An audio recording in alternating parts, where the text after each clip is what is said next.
All right. Hello, everyone. Thank you for tuning in. As always, this is Natsa Baturku. I am the U.S. Director of the American Center for Mongolian Studies.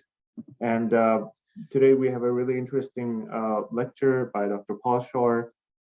Before we start, I just wanted to say this session is being live streamed. This is happening on Zoom, but it's also live streamed on our Facebook page. And if you have any questions, you'd like to ask from the speaker, you can post a comment under the live stream, or you can join our Zoom link. If you're already on our Zoom session, please mute your mics and save your questions for until our presenter has done presented and during the Q&A session. And if you'd like to watch our videos, we have the unabridged version on our Facebook page. That's ACMS, American Center for Mongolian Studies at Facebook. And we have the edited and bilingually captioned videos. Some of them are bilingually captioned on our YouTube channel, which is youtube.com/ACMS Mongolia. And American Center for Mongolian Studies is an educational nonprofit organization that works to strengthen and deepen academic and cultural connections between the United States and Mongolia as part of the Inter-Asia region. If you'd like to be updated about more events like this, because we organize a speaker series and a panel usually every month, and then alternated between English and Mongolian, with English being on the odd months and Mongolian being in the even months. You can follow the link that I have behind my screen. I don't know if you can see here, but I will make it more prominent during the session. But it is my pleasure to introduce our next speaker. Dr. Paul Shore, who has held teaching and research posts at St. Louis University, Harvard Divinity School, Oxford University, the University of Edinburgh, Durham University, and Trinity College Dublin. The holder of a PhD in philosophy of education from Stanford University and author of poetry and essays. He is a life member of Wolfson College, Cambridge University, and a priest of the Anglican Church. He's also an adjunct professor of history at Brandon University, Canada, and currently a senior researcher at the University of Hradec Králové, Czech Republic. And Dr. Shore is an author of several publications relating to Jesuit history and has lectured on topics from the history of religion in many cities, including Moscow, Jerusalem, Rome, Vienna, Belgrade, Santiago, and Toronto. His monograph on a Latin translation of the Quran made by Ignazio Lomanini in 1622 will be published this year. So with that, Dr. Shore, thank you for joining us, and we look forward to your presentation, and I'll turn it over to you. Thank you. Thank you very much. Let me explain how I'm certainly not a Mongolian expert, how I got onto this topic. I was tasked with doing some research on Jesuits in Imperial Russia. And while working in a library, I ran across an obscure journal article from the early 1940s about a Jesuit that I'd never heard of before. How can I, there we go. His name was Jan Milan. He was born in what is now Poland, entered the Jesuits at the age of 15, which was quite common.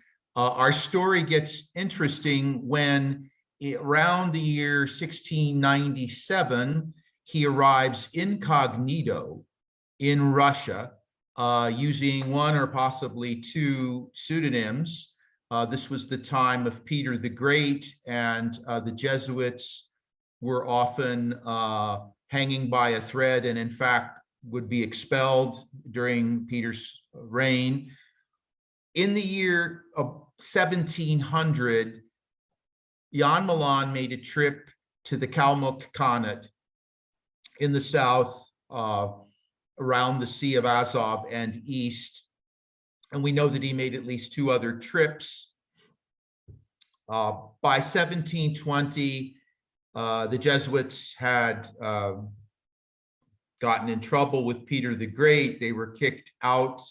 Milan returned to a district quite close to where he had grown up, and died in Bohemia at the age of 75. In trying to unpack his story, which exists as a manuscript, and you'll see pictures of it in just a minute, there's a lot of strange terminology. Milan is trying to learn languages as he travels, and writing down words as he hears them, but just sort of an example of what happens when you try to look at an old manuscript and figure out what people are talking about. On his way to the Sea of Azov, he describes what he calls Kapalimeno. I searched and searched, couldn't find it on the map, and finally figured out that it was probably his mishearing of a Greek word, and that it was actually an outpost established by Genoa. And I'm mentioning this because when we get into the Kalmyk language and other languages, and there are strange things about his transcriptions, it's because all he has to go on is what he hears, and really no dictionary or any other tools to try to figure out how to transcribe it. Once he arrives in the Kalmyk region, he's a Jesuit priest, so he has a couple of assignments. One is he's supposed to be a missionary. He doesn't really make too many conversions to Catholicism. He's also there to collect every possible bit of information that he can about the culture. And like a number of 17th century or early 18th century Jesuits, I call Jan Milan a proto-ethnologist. He didn't know he was an ethnologist, but that's really what he's doing. He's writing down what he hears, and he's drawing pictures of what he sees. And what you are looking at here is Burkan, which he describes as an idol of the Kalmyks. He describes Burkan as made out of a dark metal. There's a couple of things that are interesting here. Since you're all Mongolian experts, you probably know something about this character. The two things that really strike me as interesting are the size of this figure, which is close to life size. He says the bells, which this is described as a casta, a large container, as the Burkan is carried, the bells shake. And then Jan Milan uses a verb in Latin, which can only be first person plural, which basically means we carried it someplace. And this is something occasionally Jesuits get involved with. They, even though they are Catholic Europeans of the early modern period, they sometimes participate in rituals of other cultures. And so he's prepared to put down in writing that he has carried the Burkan with some other people. This statue has silver eyes, a beard, he says, made from goat hair, and the rest of it is some sort of dark metal. And while there's some association in the literature between Burkan and Buddha, first of all, Milan does not make that connection. And secondly, the way that he describes the Burkan is that this is a very fierce and severe master, as he puts it in Latin, that demands all sorts of sacrifice, including body parts of people killed in battle on the other side. So this is Burkan, and he's a rough guy. And then a little bit about the various theories about the origins of this word. It's quite interesting. The more I got into it, there's all sorts of various theories. People try to connect it with the word Khan, as in leader. A few people have tried to connect it with Buddha, and so forth. Isabelle Charlot, who some of you may know, she writes a lot about Burkan. She had this set of comments to make. that it's also used for non-Buddhist deities, including the Christian God. There's lots of pictures in Milan's manuscript. They're done in watercolors, and it's hard to see the inscription on this one because these pictures are they're on long sheets of paper. But this is a description, a portrayal of something that Milan probably didn't see himself, but had described to him, which is a bunch of tombs surrounded by tulips. And he speaks of the tulips that he encountered in this region on the Crimean Isthmus. And then there are these tumuli, these small hills that have been made. And theories vary about these figures on the tombs. Are they figures that were originally upright and fell over, or were they originally made to be lying flat? They all appear to be male, and they also have their right arm across their body. But it's a rather curious picture, and it's apparently very important to Milan to try to record these things. This is a really great picture. It says, Musica et saltus Kalmykorum, the music and dance of the Kalmyks. And there's many things here that are interesting. You have some of the traditional instruments. You have Kalmyk singers reading from some sort of script that Milan has tried to render so that there'd be a sense that he saw people actually reading things. And then you have dancers that looks as if a man is going to, in a moment, leap up onto some sort of support or cushion held by a different man. And then a very young male in the lower right-hand corner is smoking one pipe and apparently has another pipe in reserve, unless he's already finished with that pipe. And Milan makes a point of talking about how much the Kalmyks that he met really liked tobacco. And this is fairly interesting, given that tobacco is not native to this region, but they'd already acquired a strong interest in it. Anyway, just a really vivid picture. Milan is not a great artist, but you do get the sense of the action that he's trying to portray, and the temporary housing, and the symbol that looks like an upside down broom, and so forth. Nice picture. This is a curious set of images. This is all from this manuscript, which is in the National Library in Prague. Somehow got back there. Perhaps Milan took it back with him. You see from left to right, top to bottom, you see the temporary house under construction. You see the house as it looks when it's assembled with the weaponry on the left of the entrance, and on the right, I'm assuming tools used to sink the posts so that the yurt could be put together. And then on the lower left, this is identified as a camel. It says domus dum migrant camelo imposita. When they travel, this is how they put their house on the back of a camel. It's certainly a camel, has cloven hooves. I'm really struck by the fact that its face doesn't look very camel-like. Now, my French colleagues who I presented this to, they said, oh, that's a camel. There's nothing particularly strange here. But I'm still struck by the fact that it doesn't look to me too much like a camel. And I have to wonder why that is. Is this something Milan only had described to him during the period he was there? He would have known about camels.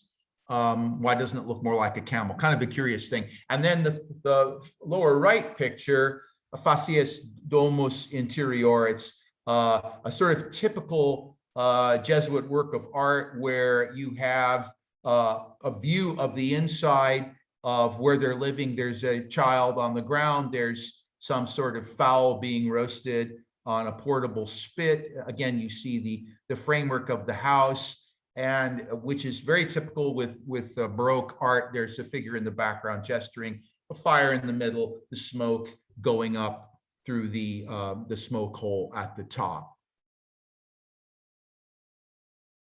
The top picture here is, again, we see these effigies, these figures of deceased people lying on the ground. It's a little harder to see the details here, but Milan makes a point of mentioning that there are white flags flown above the tombs, vexilia alba supra sepulchra, white flags flown above the tombs. They don't exactly match one flag per tomb, but there is a connection here. He thought it was important. As a priest, he's very interested in all of these ritual activities, and particularly things like ceremonies for the dead and so forth. So he's taken some trouble to give us this image. The picture below is entitled "The Prayers of the Kalmyks." And again, we have a sort of artificial situation where a structure has been cut in half so that we can see inside. We see individuals praying. There is a figure of someone in the middle, some sort of effigy. Perhaps it is a llama. It's not really easy to know. And then there is a heart-like object that is smoking or burning. And this could be an instance where Milan is not portraying things literally as he saw them, but rather symbolically, because I do understand that some Mongolian cultures have burned the organs, and including the heart of a sheep, on various occasions. And that may be what Milan is getting at here. There also appears to be someone who has a text in their hand, in their right hand, that perhaps they are reading and leading the prayers. Again, we see Milan's paying attention to the clothing that he's encountering: the boots, the pigtails, the tunics, the hats, and so forth. Interesting piece of art. And then over on the left, I guess this implies that these prayers took place at night. We have a crescent moon done in sort of the typical way that Renaissance and Baroque people would have portrayed the moon, almost in a symbol. This could get really complicated, and I'm not going to go on a very deeply complicated level, but he made word lists. And this is a word list of numbers that includes the numerals, includes the Western Arabic equivalent of the number, and then what he heard as the word for the number. And I've gone through some Mongolian word lists and talked to some colleagues, and there is a high degree of correlation between the words, the transliterations that he gives for the numbers, and numbers as encountered in Western Mongolian. There also are places where he may not have heard things totally accurately, but it is at least a testimony to how important it was to this visitor, this Jesuit missionary, to record the numbers as he encountered them. And then he has an alphabetum mongolense, as he calls it, a Mongolian alphabet. And here I find it gets even more complicated because someone mentioned Whitson. There are places where the alphabet characters match other collections, and places where, to my mind, they don't match very carefully or very closely. But again, he has tried to go through. He's obviously been able to consult some books, some written material, and he must have worked with informants to explain to him what these sounds were. And this also raises the question of what was the language of communication, because Milan is in Russia for several years. He speaks Czech, although his first language is probably German. And from Czech, he probably moved pretty comfortably to at least conversational Russian fairly quickly as a cognate Slavic language. Does he know any Kalmyk when he arrives? I'm guessing virtually none. He's there by himself. He is the only foreigner in this community, at least looking at the text. There's no mention of anybody else.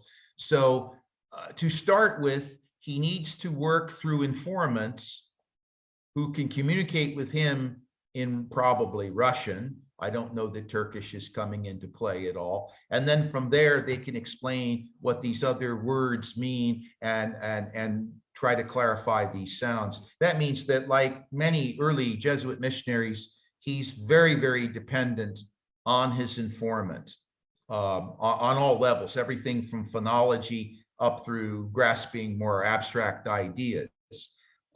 He mentions one translator who he works with, who he says knows 20 languages, including Hungarian. That's probably what this person told him. Whether that's really true might be something to be debated. Anyway, close-up of some of these characters. They're done very carefully. The transliterations are also very, very literate. We could wonder, what was the purpose of Milan creating this document? It's been in a library here in the Czech Republic for probably 150 years. And aside from this one article based on research done in the early 1940s, nobody's worked on it, although it is now online, which is where I got these images from, along with other interesting documents from the Czech Republic from the same period. Was he hoping perhaps to publish a work that would enable future missionaries to come back and actually try to convert people by translating, for example, the New Testament into the Kalmyk language? That's entirely possible. We also know that he was interested in the music on the level of music. I showed you just now a picture of the music. He says in the text that he has transcribed a traditional Kalmyk folk song about a stag, a noble, brave stag. Unfortunately, that document and a map that he made are not with this manuscript. Whether they are somewhere else in the National Library of the Czech Republic or lost or simply somewhere else, I don't know. But he tried to assemble a lot of material. And my guess is that his intent was to educate others so that they could go back. Just getting into some of the numbers just a little bit here. There's a Czech scholar named Paucha, who in the 60s, writing in German, attempted to figure out how some of these transcriptions of Milan's manuscript correlated with other Mongolian words using a system of orthography, which is not much in use anymore. At any rate, just to sort of give you a flavor for what Milan thought he was hearing, you have the number 3, which I gather in some Mongolian dialects is pronounced something like Gurban. Please correct me if I'm way off there. And he's hearing it with a different initial letter. He's also hearing a vowel in the middle between the R and the B. Again, these may be dialect variations, and he may be very accurately reporting what he's hearing, or he simply, not as a trained linguist, is not quite reporting things entirely accurately. He says, and this libus habent, this is Milan writing in Latin. The document he wrote is in Latin. There are 2 types of books that the Kalmyks have. They call the profane ones Karabichik, black books, and the sacred ones Vekocsagan Bicsik white books. And I was in touch with an expert in Budapest, Bertalan Adnyes, who wrote back some interesting information that I reproduce here. Her take on this is that the books that are black are ones of sin, and the books of merit are ones of white. And I also find it interesting that the word kara crops up in apparently a number of Asian and Near Eastern languages, including Turkish, where you run into Kara Mustafa and so forth. So this is a word that got spread around quite far. But at any rate, Milan, the Jesuit, coming from a culture where schooling and books were very, very important, he's trying, he probably can't read these books, but he's trying to categorize the books and understand what their function is. He's also interested in ritual and incantation. He describes in his text an instance where a child is very ill and a shaman comes and utters these words as transliterated by Milan. And kruch, kruch, kruch, or however it is pronounced, he's rendering as sickness, sickness, sickness, infirmitas, and so forth. So he's gotten someone to explain the translation to him, or he's picked up enough of the language that he's willing to take a risk to try to translate. It's nothing here is healthy, but certainly it is bad if this child dies. Certe malam erit si morietur. And then here's a little bit of the unpacking. Pauca sees the word uge, which is the last word on the first line, as a negative. And Pauca is more confused by Coben. And at any rate, if Pauca's interpretations are correct, Milan didn't get this translation completely accurate, which is certainly possible. Then there was an exorcism ritual. And again, here's this word kara for black. I won't attempt, I'm sure I would massacre it to pronounce what he's transliterated into Roman alphabet from Kalmyk, but he translates it as black serpent and white dog. They should flee from here. And just a couple of things that struck me as interesting. I picked up a few words of Hungarian, and the Hungarian word for fox is roka, which according to Pauca correlates potentially with nocha, meaning dog. So you've got some sort of four-legged animal that would be related to both of these. But there's some sort of notion here that if you drive away, at least as Milan understands this, if you drive away the black serpent and the white dog, then this is something, roughly speaking, to an exorcism. Now, a great challenge when you look at the materials from this period that are from Christian missionaries is that Christian categories are applied to a belief system and a culture that is completely different. So what Milan is calling exorcism may not, that's a very early modern Catholic concept that may not actually fit what is going on, but that is what he believes he's encountered. And from the description, it seems that he actually witnessed this. Now, here's an instance where the original words were so mangled in transcription that I couldn't even recognize them.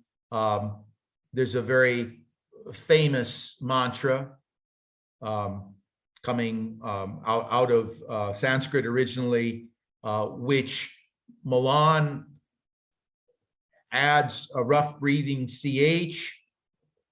He gets the last part of it right, but then he misses a nasal in the middle. It's rather mangled, but a colleague of mine persuaded me that this is what he heard.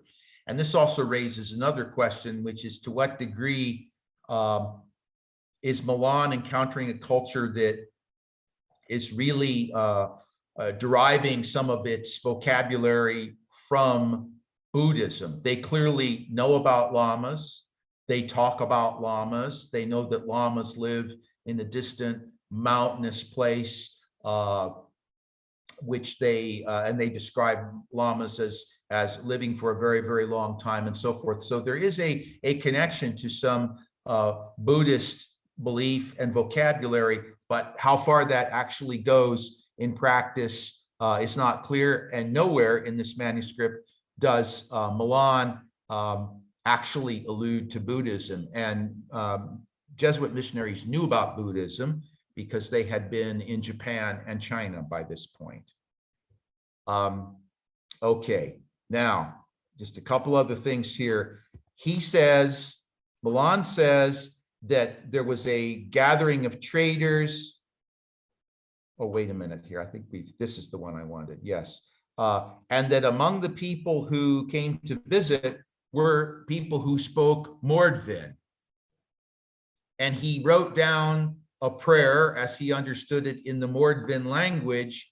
But I consulted with some people who are experts in Mordvin, and they were puzzled by this and couldn't make sense of it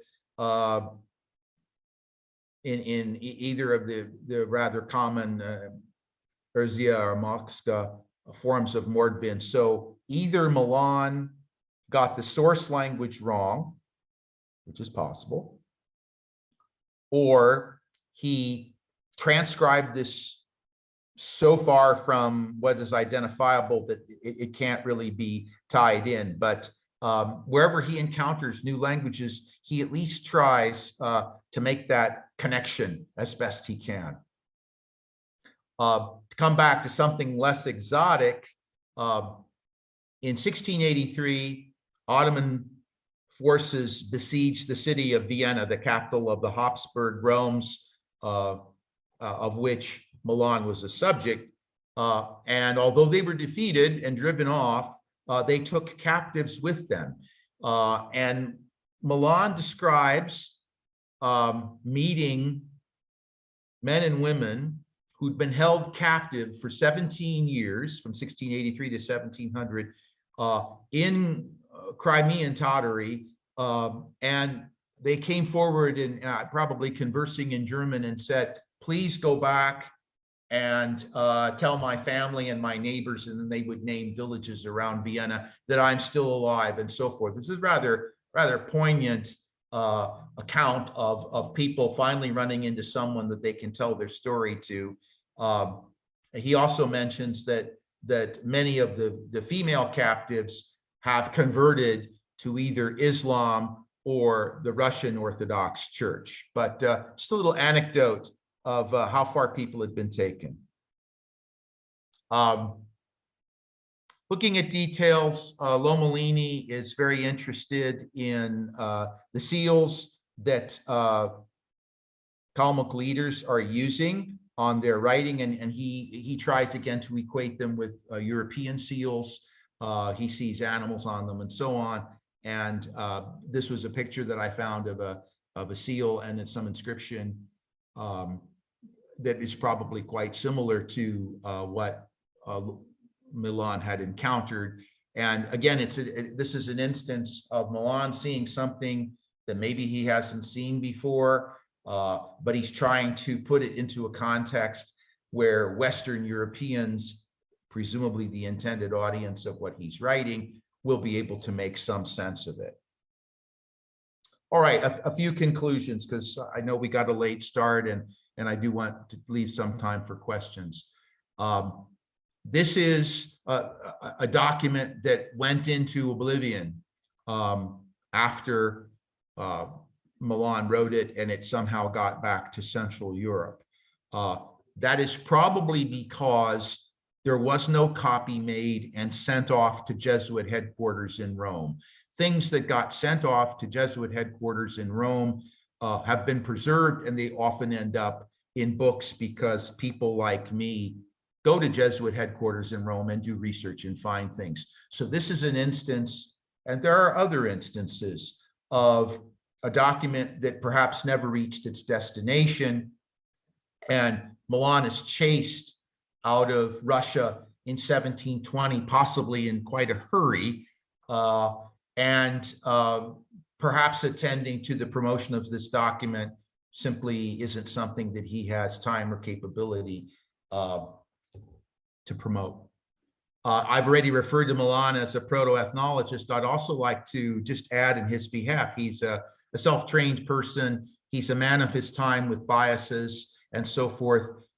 But studying this document, I am struck by his good faith attempt to record what he truly believes he is seeing, hearing, and hearing about without passing conspicuous negative judgment on people because they are neither Christian nor European. He has lots of good things to say about the Kalmyk people. He finds them honest and hospitable and honorable and brave on the battlefield and so on. And that's not written for the Kalmyks to read and like, that's written for another audience.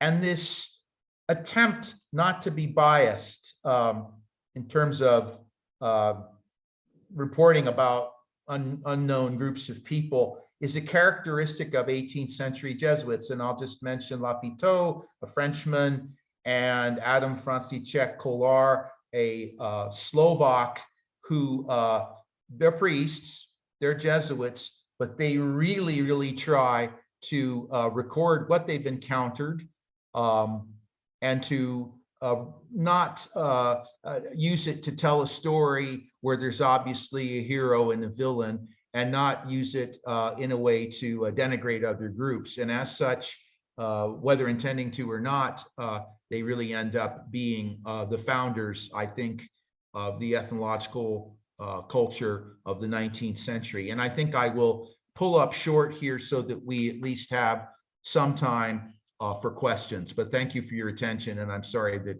we got off to a little bit of a late start. Okay, thank you. And yeah, apologies for the technical difficulties. And now we are ready for some questions. So let me quickly filter through and see if there are any questions on the Facebook live stream. I see some hands, little okay. hands going up. So. All right. Sure. So thank you so much, Paul. This is really interesting. I had no idea about this document. I didn't know anything about this. And I work for St. Joseph's University in Philadelphia. So I'm at a Jesuit institution. And so it's really interesting to see these Jesuit connections. And I have a lot of questions, but I'm sure other people have questions too. But I guess I was just a little bit confused about, not confused, but wondering a bit more about why he went to Kalmykia, because Kalmykia wasn't a part of the Russian Empire at that time. He's in a separate place here. So just wondering a little bit more about how he ended up there. And then I was thinking about other Jesuits like Thomas Pereira, who had been at the 1689 Treaty of Nerchinsk. So is he involved in any, and so there were Jesuits and foreigners like Johann Christian Schnitzer and others who traveled to Kalmykia, Pereira didn't go to Kalmykia, but traveled to the east on sort of envoys that were official Russian diplomatic interactions. So I guess, yeah, maybe just a little bit more about why Milan was in Kalmykia in the first place. Okay, I will have to speculate. Jan Milan wrote a number of letters from Moscow, this is before St. Petersburg existed, back to Central Europe. He was very critical of both the Russian aristocracy and the Europeans living in the German free area on the outskirts of Moscow. So I think he may have made some enemies. And on top of that, I think writing to his superiors, because Jesuits have to follow orders, saying, I could go to this region, which is kind of not well known, and there may be many souls that can be saved and so on. I think that that may well have been part of the task. I also think that he may have had another mission which had to do with when he arrived in Moscow, he was in the entourage of a representative of the Holy Roman Emperor, who was a Habsburg based in Vienna. And unfortunately, the times that we're living in right now, this question won't get answered anytime soon. But I think it's entirely possible that there may be materials in Moscow or elsewhere in Russia which will indicate that he was actually on a mission for the Holy Roman Emperor, but that is only my speculation. I have no proof of that. But thank you for raising it, because it's an unusual place for a guy from rural Poland to end up. Yeah, thank you. Okay, next we have Dr. Batakarov and Dorjeva. Dr. Dorjeva, would you like to? I see you raising your hand. Okay, go ahead. Thank you. Thank you. I would like to thank you for the very interesting material. And I would like to say very quickly two things. First of all, it's excitement that new materials about Kalmyk traditions and culture revealed. So, for instance, I'm an ethnomusicologist, and I can share with you my story with the archive of the Alexey Vasilievich Burdukov collection. He wrote phonograms in Kalmykia in 1939, and still we don't have access for these materials. I know them. Where is this today? Phonogram archive in St. Petersburg in Pushkinsky Dom, and I work with that because I have permission for one article, and there are so exciting materials. For instance, is the only one recordings of wind instrument. I saw the wind instrument at the picture you Yes, showed. yeah. Yeah, so, and many instrumental music which are absolutely unknown for Kalmyks because of the exile, and many things were erased. Right. So that's why it's a big joy to know about additional sources to research Kalmyk story and Kalmyk culture. My question is about songs. Can you please repeat? Maybe I didn't, I wasn't heard everything about songs. So there is no text. He mentioned. writes in the manuscript that he has transcribed this song, and he even gives it a title. And he also says that he's made a map of Kalmykia.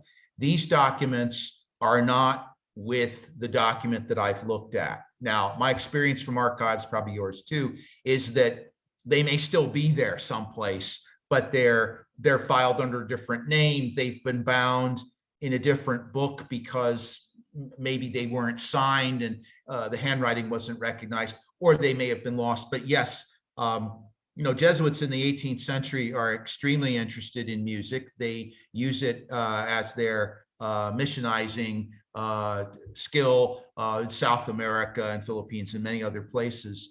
But no, this manuscript as digitized and placed online, it's not there. And I wrote to librarians and said, is this under a different call number? And they said, we don't know where this is at this point. So sadly, I can't give you any direction on that, but I'd love to find either of those things. Thank you. Thank you so much. Okay, thank you. And Dr. Batakarov? Yeah, hello, Paul. It was really interesting talk, and I have two questions, I think, and I would like to start with, you mentioned that Milan, right? He was, the way he writes about Kalmyks is very respectful, right? Yes, that'd be a good word. And it's very characteristic of this period, I think. But later writings about Kalmyks and other Mongolian peoples, they are like full of prejudice. Do you think, I have no idea about Jesuit writings, right? Later Jesuit writings. Do you know if later Jesuit writings were also respectful, or they fell into this like kind of prejudice worldview. You've given me a really good challenge, which is to say something about the history of the Jesuits in only 1 minute, but I will try. The Jesuits were banished and put out of business by the Pope in 1773. They returned right at the end of the Napoleonic period, 1814. When they came back, they were poorer. They were more closely aligned to very conservative, you could say, reactionary political figures in Italy. And they largely abandoned their scientific inquiries. So immediately after 1814, there's a lot of stuff that looks racist, to put it bluntly. Since Vatican II, circa 1960, I would say there is a third Society of Jesus which has emerged, which is more global, more open to other cultures, and less judgmental. But for the period that I think you're talking about, the 19th century, there are a number of things that aren't terribly admirable by our modern standards that Jesuits are involved with. I worked in St. Louis, Missouri for years at a Jesuit university, and Jesuits in the early 19th century, not individually, but collectively owned Black slaves. So does that sort of answer your question? Right. Yeah. Thanks a lot. And my second question is probably not question, but my ideas about the word list you've shown, right? The numerals, and you were suggesting that probably he doesn't know how to write it down, and you draw a number of arguments about his linguistic abilities and so on. But I think that to me it looks like, for example, the word three, right? It's written as torebon, right? And I think that it might have happened because of the Cyrillic medium he used to write it from. And Cyrillic ge used like very similar to Latin T, right? And the next word, the next word is probably one of the best example which can confirm this. Gorabun instead of Dorebun, right? And Cyrillic, handwritten de, is very much similar to G, right? Okay.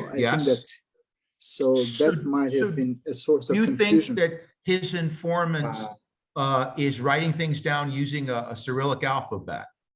Yeah, I can imagine that because that happened that's very to helpful. Witzen Thank also. you. Thank you. That happened to Witzen also when he was collecting his material. So, and actually the alphabet you've shown actually looks very similar to what Witzen shows. Yes. Probably they were coming to a very similar source from some Russian school, of translators or something like that. There are two places in Milan's manuscript where he talks about a Hollander, who he may be in contact with, but he always says that this Hollander is Catholic, and I've never been able to determine how was Witzen Catholic. I've never read anything about that. If he was, then it's virtually certain that there was some sort of contact. But it's curious that a Jesuit priest would ever refer to someone as being Catholic if they weren't. So I'm not entirely sure. But yes, the Witzen connection is very likely, I would say. Yeah, it's really interesting. I think that it's very, it sounds very plausible because at that time, the only Hollander who was doing that probably was Witzen, actually. I don't think there were a lot of other Hollanders in the area. Just the Catholic thing threw me because he was from Amsterdam. Would he be Catholic? It seems strange, but perhaps he was. Yeah. Thank you. It's helpful. Yeah, thank you. It aged well. So we have another question by Ottfire in the chat. He said, hello, thank you so much for your interesting lecture. Could you please give the information about the geographical point or his travel route? Because Kalmykia was wide. Right. I did pass over that quickly because we got a late start. He traveled first to Constantinople, and then from there went by a small light boat along the coast, and he names a number of the geographical points. I mentioned this one that had a name that he didn't quite get right until he comes to Taganrog, if I'm pronouncing that correctly, where he then, it's now winter, and he now moves inland and either almost freezes to death. There is a plague going on, and so foreigners have to sleep outside on the edge of this this military emplacement. And he says there's Cossacks inside, but he went south, then took a boat, Constantinople, where he probably linked up with other Jesuits there because they had a mission. And then he heads back up north and east. Great challenge is that these place names have changed a great deal over the centuries, and he's just sort of picking up the names as best he can. But it's a good point. And there's no mention when the visit is over amongst the Kalmyks. There's no description of what happens next, but it's quite clear that he does go back to Moscow at some point, and then has to leave Russia in 1720. All right, thank you. I think the next questions were Dr. Batgarov. Did you have a question just before we go to Dr. Mills? Yeah. I have another question I was thinking of and forgot to ask. But before that, I've just quickly checked this the alphabet which Witzen has in his book, and it seems to be it seems to be that Milan's alphabet is like more precise compared to Witzen's. Well, that's wonderful news when my guy is not worse but better. I always like to hear that. Thank you. Yeah, right. Because Witzen's the famous one. Yes. Yeah. Thank you. So yeah, you're welcome. And my question is, if there is any translations of scripture in his relation. So, for example, Witzen gives Mongolian translation of Lord's Prayer in his. No, there's nothing book. like that. There are places in Milan's Latin narrative that sort of echo the Vulgate Bible language, but there's nothing like the Lord's Prayer into Mongolian, such as I guess the Moravians did and some other people did. No, that didn't see that. Right. Yeah. Thanks a lot. Thank you. All right. Thank you, Dr. Chakars, and then Dr. Dorjevan afterwards. Yeah, I'm so sorry that I have to leave your lecture earlier, and I just would like to ask very quickly how this manuscript and your materials could be available. How can we cite? I'm very interested. If you go to the website of the National Library of the Czech Republic, the Národní knihovna, and type in Jan Milan, or an even faster way, if our moderator Natso would share my email address with you, I can simply send you the link and you can be looking at them in 5 minutes. I'm happy to That do would be great. I would love that too. I think maybe Jargal as well. Several of us. Very good. I'm happy. That's very simple to do. I've got it up on my preferred list of things I'm always looking at, so it's very easy to send it on. Yeah, I was going to ask the same question as Dr. Georgieva. How do you ask this? But I have one other question too, though. Is all right. So I was curious about how you were saying that he didn't really mention Buddhism, because to me, the picture of the people praying looks like that would be Buddhist. There's a picture in the background of some kind of figure. Yes. I guess that would be an altar, and perhaps the Dalai Lama or some other sort of deity. Yes, exactly. There. And then, you were saying that he does mention that there's a shaman who helps a child.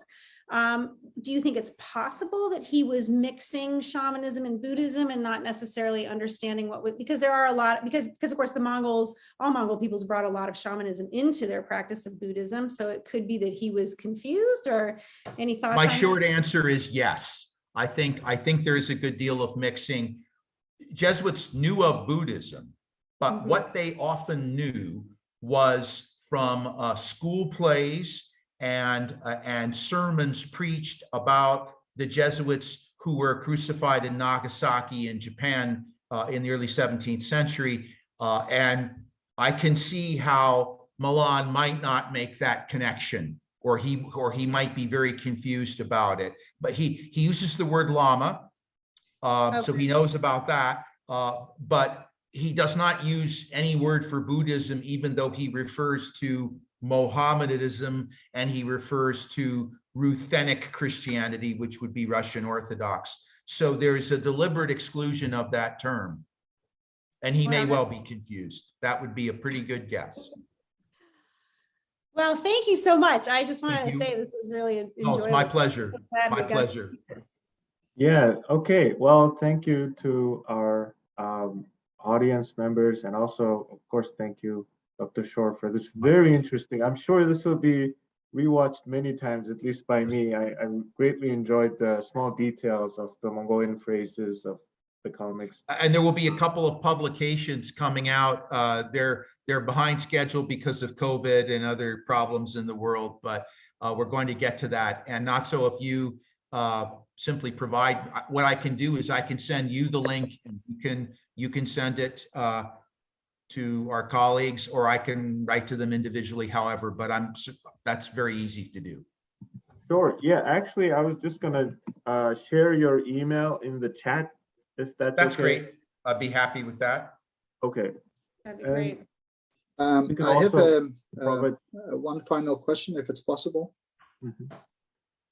Sure. Yeah. Mhm. When I was listening about some like human body part sacrifice, right?